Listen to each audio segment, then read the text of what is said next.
This episode of the In Focus series features Simon Carson. Simon is a trainer and founder of the Absolute MMA gyms and the owner of the MA1 equipment range. Hello, Simon. Welcome to the show. Hey, Will. I thought I'd start off with this photo of Absolute Collingwood MMA. Probably, in my opinion, one of the most best-looking gyms in the state and also the country in terms of what you guys offer: full-size cage, full-size ring, the mats, just the training facilities. It's world class. I remember seeing this facility in photos and I was blown away, and then going there myself. I think it's a great facility for people to train at, people at the beginner level and also professional level. Can you tell us a bit about the story of how you came to find Absolute MMA from its early days to the way it is now? Yeah, look, previously I'd worked in the fitness and PE industry and PT and so forth, and I was just really into the mixed martial arts and jiu-jitsu at the time, boxing earlier and those sorts of things, and just thought a lot of people were put off by what a lot of the fight facilities look like. So when I was sort of starting this up, I was just looking to sort of get facilities presented in a way that would attract a broader range of people to come and try martial arts. So I think a lot of people that actually would enjoy the activities would be put off by facilities, that you walk into. A lot of the places I had trained at previously, great training, great coaches, loved all my time there. But they were, less than half of them had a working toilet, so the bar wasn't really set too high with trying to improve, the standard for that. And obviously setting up the first one in the CBD, that was a really important part of it to try and get, a broader range of corporate people. And that was an application too. Yeah, look, it's obviously right between Burke and Collins Street in the middle of the city. So we sort of thought to attract that kind of corporate clientele that had sort of, certain expectations. And the other thing also, I think, based off the Ultimate Fighter House, when they had like everything in one spot, they had a cage and they had, they had weights and they had whatever. So the other thing is that always previously when I'd been in a fight gym, I still had a gym membership. Won't have to go lift weights elsewhere. And, so each night I'd have to choose, do I go do boxing or do I go lift weights? So I wanted a facility where I could go to one place and do, as much as it really started with me was just finding somewhere that I wanted to train at and set it up how I wanted. It was, almost just like a passion project for setting something up cool to train at. Going back to the first Absolute in the CBD, at the time, there weren't that many MMA gyms around or even in the city. And now, I remember every time there's UFC in town, they like to use the Absolute facility as a training ground also for media days. What was it like at the first Absolute gym in the CBD, and when did you think that it was time for yourself to open another one? So look, to be honest, even branching out to the different locations was more of a internal staff development thing. There were so staff that were ready to make the shift, and we wanted to sort of retain our good people and give them their own opportunities. So that was sort of more, not like we had ambitions of growing, but, obviously Lockie Giles, who's done extremely well with the St Kilda crew, he was working in the city and we were looking at doing a thing together. Tiago's obviously come on board and been there from the start. And we were just very full in the CBD. Originally, we were trying to find a new gym in the CBD. We just wanted a bigger facility, but we just couldn't. We signed letters of offer and all that sort of stuff where we got quite a fair way down on a couple of properties, bigger properties in the CBD. We just couldn't do it. So in the end, we went, Collingwood was only 2 kilometres away. So we thought if we open a big facility on the CBD fringe, some people might be able to come across and train. And then the same sort of thing with St Kilda, South Yarra and St Kilda, those locations, we were kind of almost trying to steal people from our own gym to come to get them out of the city and then create capacity in the city. So that was kind of the idea behind the expansion. Yep. Nice one, man. Now, this was taken at a novice MMA event at Path to Hex. Regardless of a pro show or an amateur show, there's always a full support team of Absolute that's going to come and support its fans and fighters. Can you tell us a little bit about the people that you choose to have as a coaching staff, and also what it takes to become an Absolute fighter, and what do you look out for? So that's probably a really long question in terms of the very specific things. So look, obviously, I suppose when I look at that photo, we've got Joe and Raja. Raja's obviously a very good MMA fighter in his own right, but you've probably got a fairly good indication that kind of Ollie, who's third in that photo, would have been there for the grappling. Joe would have been there for kickboxing, and Raja for I think this was that Sem's fight too. Okay, I'm just trying to think, because I think Sem probably predated Raja, but I I can't be positive on that. I think that's the case. I would have thought XFC, just that Jasper's in the background. I think that might have been the night he fought. Was it? Is this? So what? Oh, this was Path to Hex. It Yeah, was a look, part of could Hex. have. Yeah, okay. Yeah, it could have been. That might have been the night. Well, actually, we had a terrible night. Oh, actually, no, Sem, we had a disaster day. I think we had 10 fighters on one day, and I think we went That 4 was a wins big. and I think 6 I was there for losses. that one. I gotta Yeah. say, rarely do you see any event with one absolute fighter. It's always a massive team. Yeah, well, the thing now we've got like, on paper, like not everyone's active. Obviously, COVID, but we've got about 65 active fighters, I think, now, Wow. just in MMA. So, like, I suppose on any given night, yeah, we try and get as many onto the one things. And often a lot of times, like when you talk about the team, like we will have corner teams. So look, Raj and I like to work together. Get Raj, Joe Ollie, that team's all Collingwood, and Jasper as well in the background there. He's one of the pro welterweights down here. So, but we will sometimes have 2 or 3 shows on a night. So we try and obviously have a mix of a striker and a grappler in the corner, and then one of the MMA guys that has worked specifically Yep. with that fighter, because I don't like having to corner people that I haven't actually trained or coached previously. And I've been put in that situation a few times because we have quite a biggish gym, and sometimes, like when you said, what am I looking for a fighter? Sometimes they've sort of managed to sneak through the cracks and go direct to Path to Hex or get themselves matched, and then I find out later, how the hell did that guy get matched? Yeah. So that doesn't really happen anymore. We're very strict on that now. But like early days, it probably that did. So, but what we're looking for, I suppose, it's just I'd look at base level of skill and aptitude for it, and people obviously really want to. We definitely not a place that ever pushes people into fighting. I think it's definitely should be their own choice, and they should really want to do it badly. And then there's obviously the skill part. There's minimum levels of fitness that we're looking for, and then also just that I suppose resilience in training, that if they do get, they'll get put through a couple of tests internally before we put them out there, that, I suppose how easy will they break under pressure? Not trying to hurt them, but they will be pressured, in training a few times to see, what do they do when they really get, put in a hard spot. How about when people come across to your gym with prior experience? How do you take on board someone from another gym? Yeah, look, it's that's probably really interesting, because nowadays that probably happens more and more. Look, we don't necessarily try and change someone's style or whatever. We try and give them minimum things that we want to see. But we don't take away. If they prefer to strike, or they prefer to do this, or they prefer to switch down. Like we try and work within what they've got rather than take them back. So I think a lot of times hopefully you also see, because we've got so many coaches, like certain guys will gravitate towards different guys. So they might have one guy that does does pads with them, but they'll wrestle with Talga and Connor, and then they'll do jiu-jitsu with Lockie, and another will do it with Thiago, one will do it with me. But we all sort of have like some core competencies that everyone should have. But hopefully when you see the absolute guys, it shouldn't be a style where people go, oh, I know that style and I know how to beat that. Everyone has a slightly different look. And we do a fair bit, especially for pros, on opponent planning and all those sorts of things, to try and get the guys prepared. But yeah, when they come across from another gym, we definitely don't throw out what they've learned. And sometimes we also go, oh, how do you do this? Or, because I think there is sometimes a little bit in this industry, people go, my way's the best way and no one else. Whereas I think, to be honest, we're like a collection of coaches rather than one person. So I definitely don't dismiss anything when it gets brought in. I'll look and we'll talk and we'll try that. And a lot of times I go, let's try it, like let's go live, like you're trying to do this, move or whatever. Let's put it under some pressure and see if it works, and then, so we definitely try and not only give to the new fighters that come in, but also take and learn wherever we can. And I think it's pretty cool how you have a range of coaches to work from. I can say back when I started, it was pretty much one style for everybody, and you come from one gym, and there was very little cross training involved. Now if you just train at the one gym, I think it's very limiting to what you can have competing. Yeah, look, I think especially in MMA, like people go, people that say, oh, I train MMA, so I'm only going to do MMA style training. I know, I think go to a wrestler to get the best wrestling coaching you can.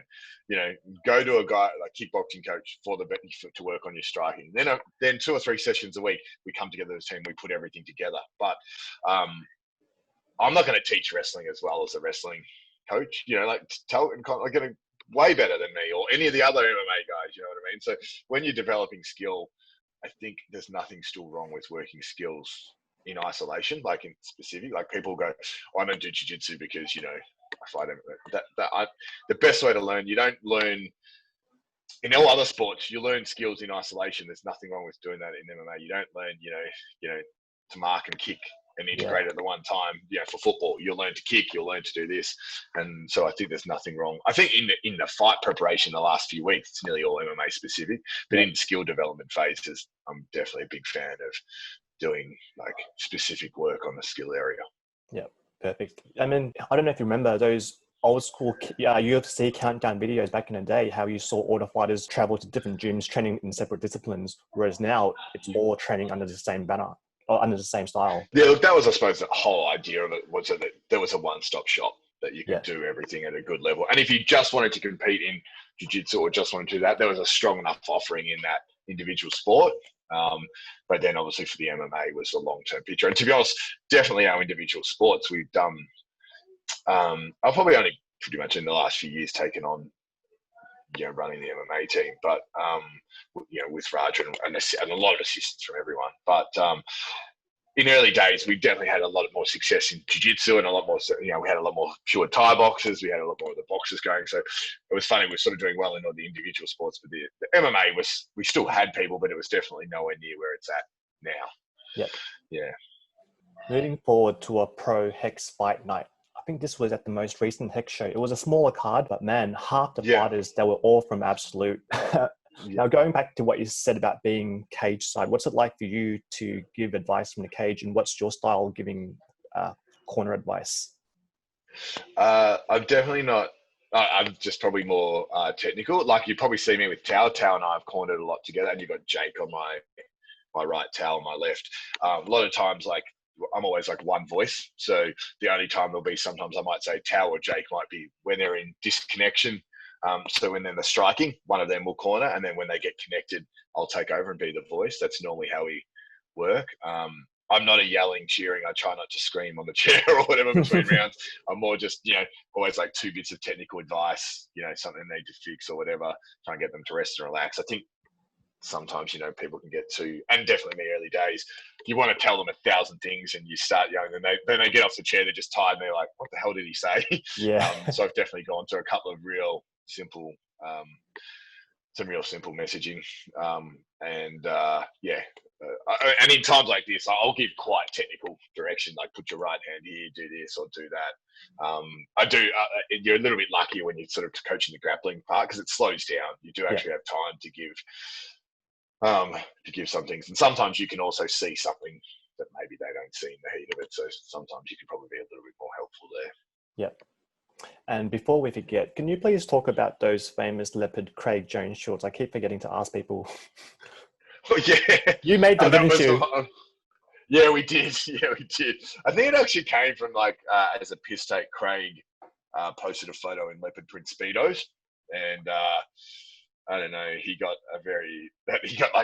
thousands of comments about that. And then we made them into a pair of shorts, and they definitely have sold. Awesome. Well, better than they should. Yeah. I might get a pair myself. Yeah, I'll send you a pair, Will. Yeah, man. All those, I don't know if you saw the hashtag, the fuck Craig Jones thing. I don't know how sensitive this is, but yeah, those fuck Craig Jones rash guards, we order them in and they go within very, very quickly. So that all started off as a joke internally, but then the fuck Craig Jones rash guards. That's how it starts, mate. Yeah, it does definitely sell it very quickly. Nice. Now, in this photo, you have 2 really respected striking coaches in Australia. Laos Toohey was the founder of the famous Young Bulls gym, and also Tao from Sorjai Phet. Back then, I actually dropped by and did my first proper Muay Thai session at Sorjai Phet when it was still in Richmond. And I was surprised how open-minded Tao was to MMA striking and the whole scene. That was when you still couldn't fight in a cage in Victoria. And also my two coaches now, Dennis Kelly and Phil Lai, was actually trained under Tao in Muay Thai, and also was led to have their first MMA fights back in the CFC days with Tao. What's it like having these two great striking coaches under the Absolute banner, and how do they contribute to the fight team? Look, they're been like a wealth of knowledge for the team. And Tao, look, they're both really open, like Toohey is as well. Like, so look, I've worked far more closely probably with Tao over the years, just because I'm normally based out of Collingwood, and Toohey's more in the CBD. So on a personal level, but I had also previously worked at the time when Young Bulls was shutting down, like Anthony Trejo and Albie Xavier and Eric and all that used to come back to a bit of the MMA and crossover. And I had the factory at Dandenong, so I used to go train a bit sometimes with the boys out at the factory there, or they'd come in. So I'd known Toohey for quite a few years. So look, it's just great to have them there. I probably gel well. Like I've cornered a lot with Tao. Yeah, a lot of knowledge. So they're both great and both in their own right. I think Tao definitely had gravitated more, was getting really into the MMA striking probably. I think, like, I suppose when you've been doing it for a long time, sometimes like something new to stimulate is quite good. So I think he really took that on and has really enjoyed that. And I think Toohey probably just had more. It's also who you've got coming through your gym. So Toohey probably had like a more active team of Thai boxers still last year with the next generation. Yeah, those sort of guys coming through. He would have had a lot of roots last year and so forth. Whereas Tao was probably more involved with the MMA team. Yeah, the cool thing about Tao is I love his style of pad holding. When a lot of MMA strikers work with Tao, you can see their striking improve dramatically and see some of their Thai style techniques come through as well. Yeah, look, he definitely brings it across quite well. Like that Sam Hibbert in the photo. Sam's done a lot of work. Tao, like I know Raja loves Tao as a pad holder as well. So, he definitely probably holds a lot more for the MMA boys and so forth, and he's really good with that. I'm sure Toohey is great as well. This is not a pot of Toohey's height restrictions for pad holding for some of the taller boys. It might be. He's got strong shoulders. I see him like with two hands above his head holding. He's got massive calves, two massive legs. Like he's a powerful little bull. So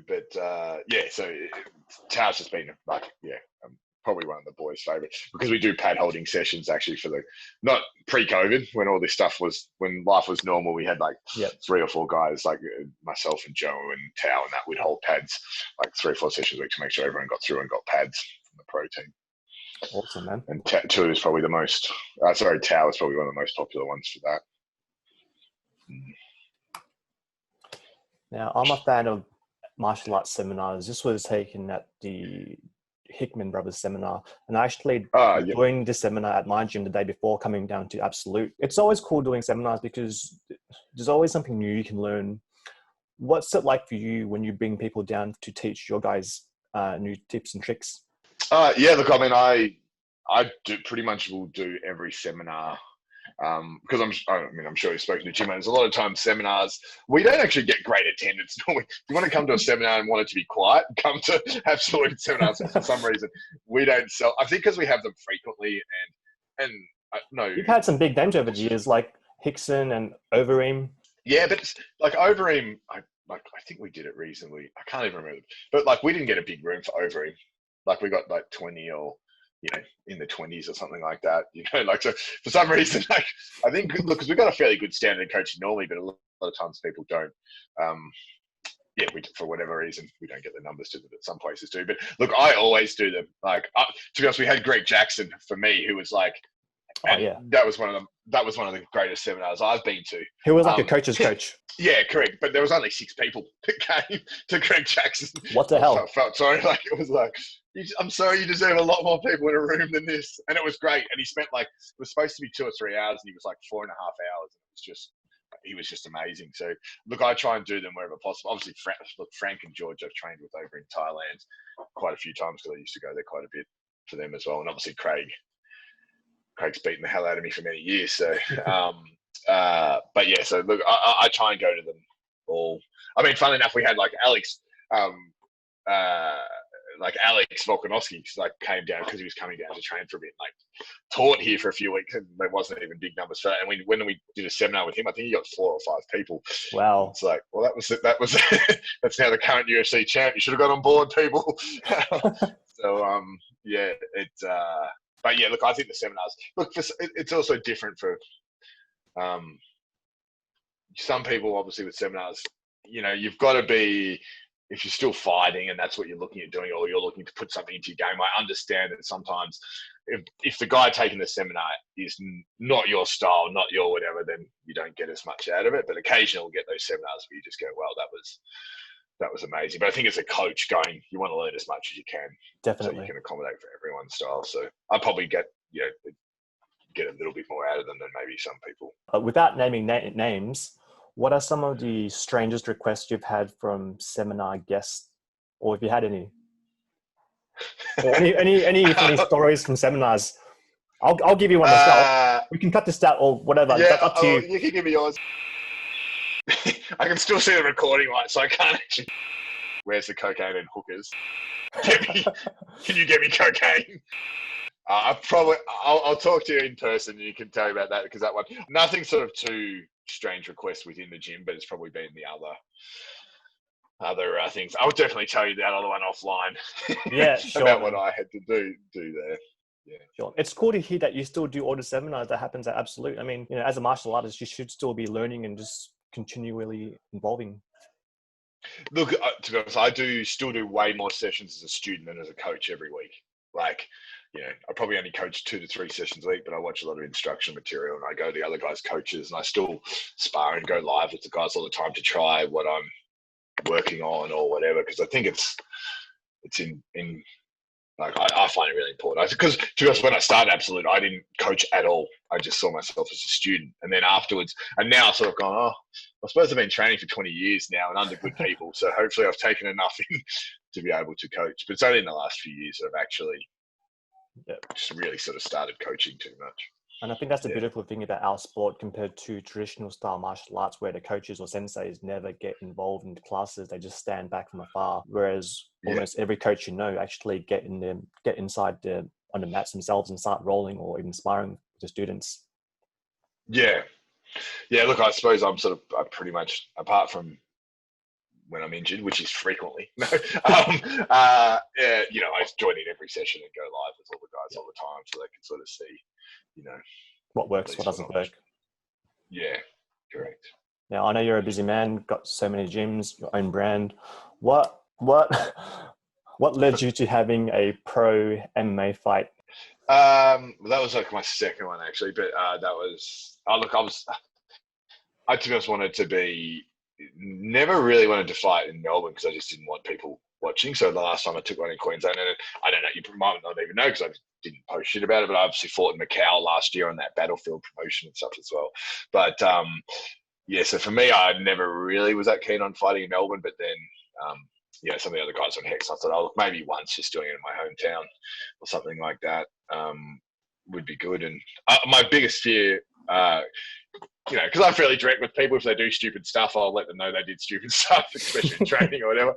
And so my fear was always doing something stupid in a fight in Melbourne. And unfortunately, during this fight, my fear was realised in full potential. So that was why I'm always like, if I get caught or I get knocked out, I can take that. You know, it happens. But happens to everyone. Just don't do something stupid. And then I did something stupid. So anyway. You got famous after that, though. What was it like coming? Not for the right reasons, but What was it like for yourself coming back after an event like that? Look, to be honest, I struggled after that whole foot crossing thing. It was, pretty to basically not get hit and be with 1 second in a round, make a stupid mistake and kind of half hour. I don't know if you caught an accidental tap and just get your foot caught. And then oh my god, I just lost. It was weird, and just also the fact that I felt like I struggled with coaching. Like I got the other guys to cover my classes for the first probably a few weeks afterwards, because I was like, I feel too embarrassed to tell anyone to do anything because of just how I'm like, why should they listen to me? I just did the dumbest thing in the world. Yeah. So But props to you, man. Having a second fight well, props to you having a second fight on such a big stage like Hex MMA, having everyone around you, all the pressure, all the eyes on you, and I'm sure a lot of gyms were watching you too. And to have your pro fight like that, it's a big deal. Yeah. I think there's probably a lot of other gyms pretty happy with the result of me making a really stupid mistake. So, but look, it happens, and I suppose whenever you compete, you put yourself out there, for ridicule. It's easy to sort of sit back and not compete and critique others, but I suppose I'll still try to get in there and have a crack. And yeah, that's awesome, man. I might go again. I don't know. Yeah. I look forward to it. Now, I love capturing backstage moments. It's a very unique moment where you can see the fighters moments before they head out to battle. And a lot of fans can't see this. What's it like for you backstage moments before a fight's about to start? Yeah, I don't know. I think a lot goes through your head and nothing. Yeah, this one I was probably a little bit more nervous just because I had people watching, I think, to be honest, I was in my head, don't do anything stupid. That's probably about it. I think I never have any, there's no so much sort of, I think most guys would probably agree, there's not really a fear of getting hurt or being about to fight. Or for me, it's a fear of looking stupid or just, like that, you feel that's probably all that you're sort of thinking there. But at this stage, I'm just sort of going, I normally try and get people like that positive affirmation stuff and just going through over and over what I'm going to do. What I'm going to do, visualizing what's happening. He does this, I do this, trying to make yourself comfortable with whatever happens in there sort of thing. So, yeah. But it's all experience. I suppose it helps you into your own coaching and coaching the new guys coming up as well.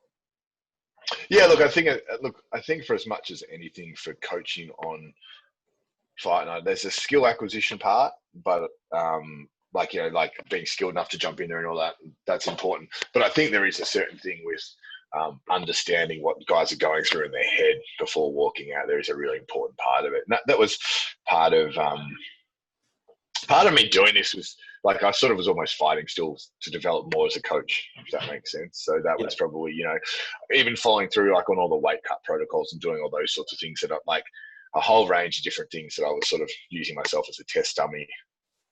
Going back to the weigh-in photos, you were very lean. How much weight did you have to cut for here? Oh, look, way more than I should have. I looked at it, I was on the fight day, in the last bath, I did 2.5 kilos when I only had 500 grams to do. So I actually hit 81.8 or something on that day, but then obviously I only had to get to 83 point, whatever it was. I didn't have too much trouble with the weight, but I thought when Trent rang me about the fight, I was about 90 or 91 kilos. So I went 84, no problems, Yeah.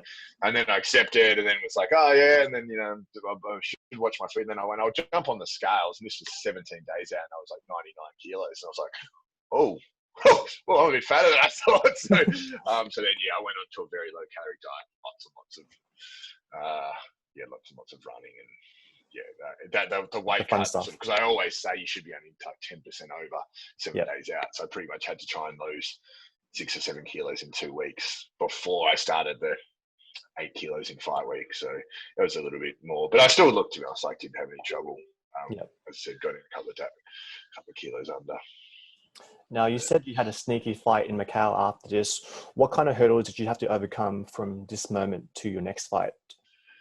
Look, to be honest, it was quite different because Raja was fighting Brian Caraway, ex-UFC sort of top 3 guy. And the story with that one was that they had Glyson Tebow and Will Brooks as the main event, and Shannon Rich versus Willem Bo or something as the co-main. And the Chinese fighter Willem Bo got injured during doing something for his weight cut or something like that 2 days out. So I was literally going to hop on a plane to come and coach, and they offered very good money to fight. And I was like, oh, well, that's cool. And I thought I will never get to be co-main event. And there was 6 or 7 ex-UFC fighters on that event. And all of a sudden they said the co-main event's pulled out. And so I was like, I haven't really earned this opportunity, but hell, I'm going to take it, because it was just a moment of opportunity. Why not, man? So I think and he'd had 200 odd fights or whatever, and was almost head forward everyone. So I didn't really feel I had much to lose. Whereas I felt like losing that fight, I didn't think I would be embarrassed if I had have lost. So I went in there pretty you know, to be honest, I felt extremely relaxed in that fight because I kind of went, you know, oh well, if I lose to this guy, I'm just going to try and give it a good crack.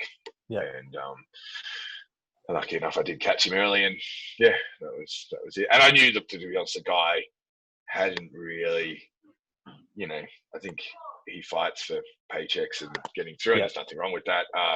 You know, he comes after people hard early, and if you last sort of 3 or 4 minutes, I thought. So in my head, I thought I was going to get bashed pretty good for 3 or 4 minutes, but might be able to hang in and gut it out. But then I was lucky enough to sort of avoid a few takedowns and then catch him early, and yeah, got like a quick finish in that one. So that was good. That's awesome, man. That's the perfect scenario. Yeah. Now, going back to being a coach and a tournament, what kind of advice do you give your fighters after coming off a loss like here?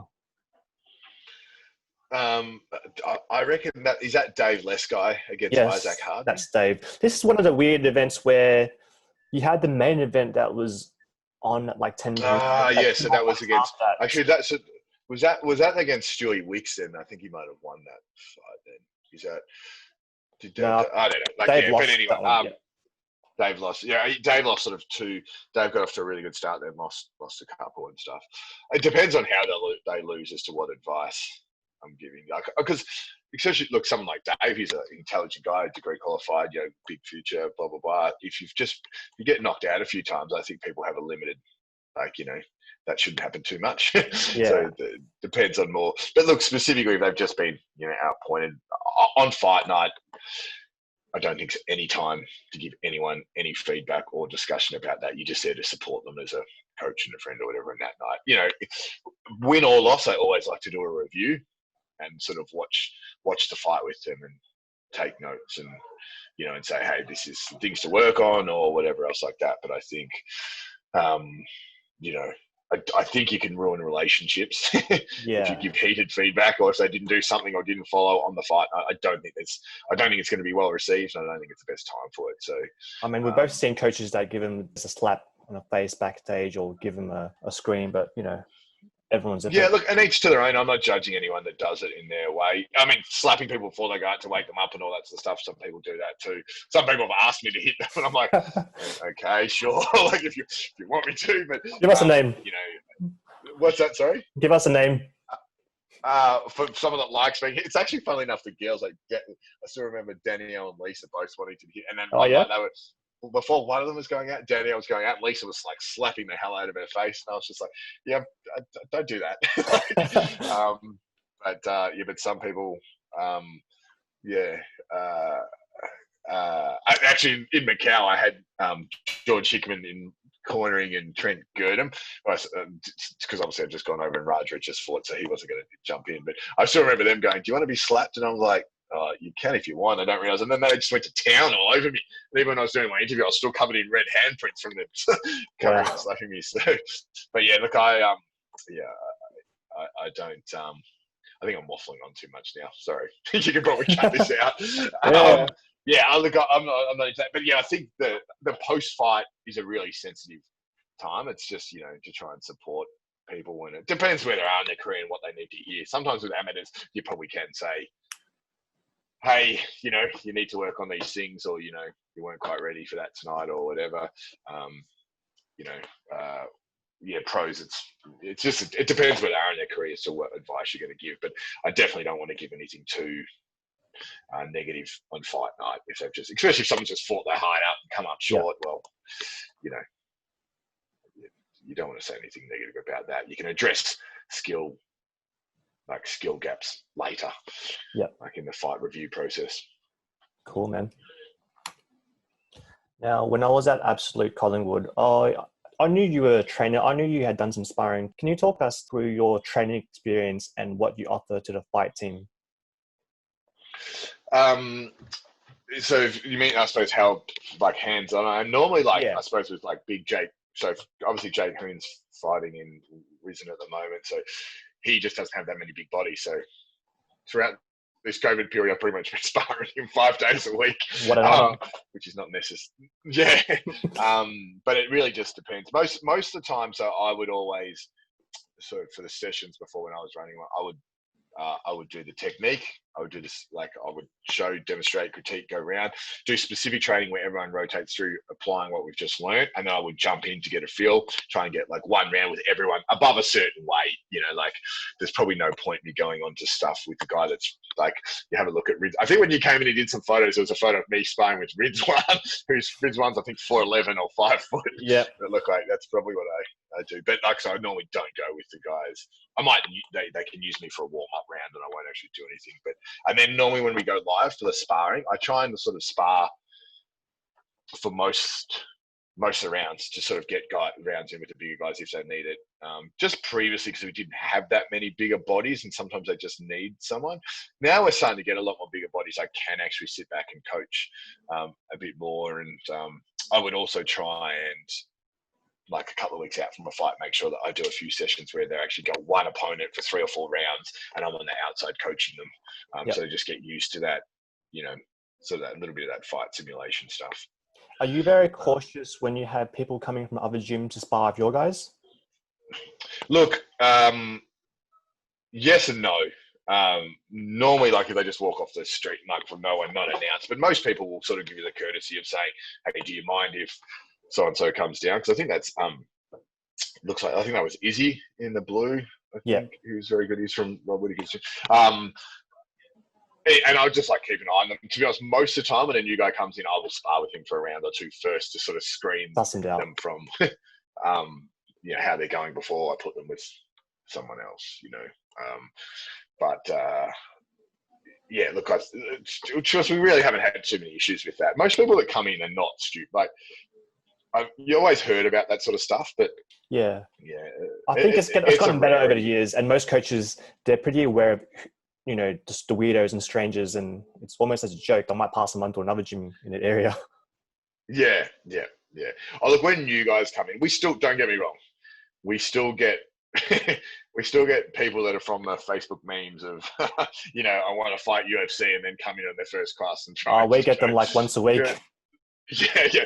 Oh man, the city gym would get a lot of them. Like we still, so don't get me wrong, we still get that. I'm just sort of, in terms of the skilled guys from other gyms, most of them are pretty good, you know, like that, you know, especially the interstate travelers. And to be honest, a lot of time, I really embrace it. If I get high level guys from another state coming down, gives me another look, and then my guys get to work with them, then that's great. You know, I'll sort of have a bit of a chat to them about what weight division, where they're looking to fight, for the pure reason I just don't want to put two of my guys to spar with a guy that could be a very potential opponent really soon. And that could happen. That's probably the only thing. That can happen easily or something, like, you know. So I'm completely open, apart from if it could be someone that we might have to fight soon. Yeah. Or someone from their gym that they're going to basically come in and take scouting reports and go back. That's the other thing. Do you think that's happened before? Look, a couple of times. I've got, like, that's probably the only time I get a bit annoyed. We're going, come on, man, you can't send one of your boys down to train and then. It's a small world too. What's that, sorry? It's a small world too, and with social media, you know who's been when, who they've seen, and who they talk to. Yeah. And to be honest, when someone comes in and goes, "Oh yeah, I know that guy really well," and then they start, I'm like, don't do that. Like, you know, because I wouldn't want my, like, let's say like one of my guys has been here for 4 years, no hard feelings, he moves interstate to Sydney and he starts training up there. I would hope he doesn't pour out the secrets of this guy, you know, to help him prepare. Like, so if someone does that to me the other way around, I'm like, well, you don't move yourself forward, in my opinion. Like, I actually like, hey, don't do that. It's such a small world, and you can't afford to burn bridges. I'll tell everybody, even coming to our gym, if the first few words that comes out of your mouth is bad mouthing your old gym, you know there's a high chance they'll do it to you when they leave. And they will. Yeah. Or when they bad mouth their last 5 gyms. It's the 5 gyms, it's not me. Yeah. And you're like, well, that it's never a good sign in anything, in business, in gyms, and whatever. If you start opening up, putting people down, it probably says more about you than the other place necessarily. That's my opinion on it. But Yep. You've done well for yourself having such a great Absolute brand internationally as well. So when people come over from overseas, come down, they'll drop into sessions. Do you have any advice for fight gym owners when they're launching a gym? Look, I suppose I probably don't my one big thing that I would say, and I don't want to sound harsh, don't make it about you. Make it about your customers. Like, there's a lot of fight gyms that, or not a lot, but there are some where the focus is on the coach, not the students or customers. That would be, and just be clear with who you're targeting, like what products are for what people too. Because I think, opening a fight gym for just fighters is great, and then you'll enjoy that, but it's just going to be hard to stay in business. So you need to have an offering that suits all parts of the market. I think a lot of people don't realize you can't really make money off a fight gym. No, definitely not. We've got one of the biggest, like, but we have a large number of fighters, probably as much as anyone. But if I was relying on that, I would be bankrupt. It's still like 2 or 3% of our members fight. We just have the bigger your membership base, the bigger pool you have to draw upon, and so forth. So like we have it's a part I love, and it's, I enjoy it, but it's not what keeps the doors open. Yeah. Perfect, man. And moving on to our last photo, like I said, you'd love to be hands-on with your students. I have you here trading some nice leather with our hey, Sam. Poor Sam. Going back to fighters, what do you look for in a fight? Like you said, you look for their fitness and they're determined to train hard. How do you choose? How do you determine when a fighter is ready for the first fight, whether it be in stand-up or MMA? So there's obviously like a skills assessment. And look, I'm lucky enough too that there's a lot of peers for them to be judged against. How do they go against the guys that have had 1 or 2 or 3 amateur fights? How do they hang in there with the pros? How do they go when they're under pressure? Like, so probably, obviously one of the easiest things to replicate without hurting people is the wrestling and grappling pressure, pinning people, mounting them, hitting them, not hard, but hitting them, the claustrophobic feel. How do they freak out? Do they, whatever? So they get through all that and still just not tap or say stop, then that's a very good sign. But then there's obviously the basic skill things. We basically have a checklist, like, do they have a basic shot? Can they defend a takedown? Do they know the basic sub-defense to this? Is their stand-up, okay. We do like to not basically, some places will go, the guy's a really good grappler, so, he should get by on that. But we're sort of a little bit more like, they should have a minimum level of striking, because I'm always like, because there's nothing worse than like watching a fight, both cornering, where your grappler just can't get a takedown. And so it's now a stand-up fight, and he's just getting pieced up. So you want to be able to at least handle yourself in all areas a bit. You can definitely have a preference for striking or grappling, but so on part of that, are they ready? They just have a basic level of skill across everything. They're fit enough, their weight's right, and then they have that sort of determination. Yeah, perfect, man. And it's great to see like a coach like yourself still getting in there, the boys throwing down leather and helping the team grow. Yeah, that's not a flattering picture as a coach, but I think Sam actually made that his the funny thing is that right arm, I could barely straighten my right elbow at the time. That's why I was wearing that brace. And I was like, whatever you do, I'm just not going to throw right hands. And then the next thing, anyway, that's like, awesome. Damn, I think it probably hurt me more than him, my elbow. So, well, I'm sure that beard cushioned that punch anyway. Hey. Yeah. It looks a lot harder than it actually was. Yeah, I think that's it. It wasn't very hard at all. Well, thank you so much for your time, Simon. It's a pleasure to have you on, and I look forward to be down soon. Awesome. Thanks a lot, Will. Thank you, mate.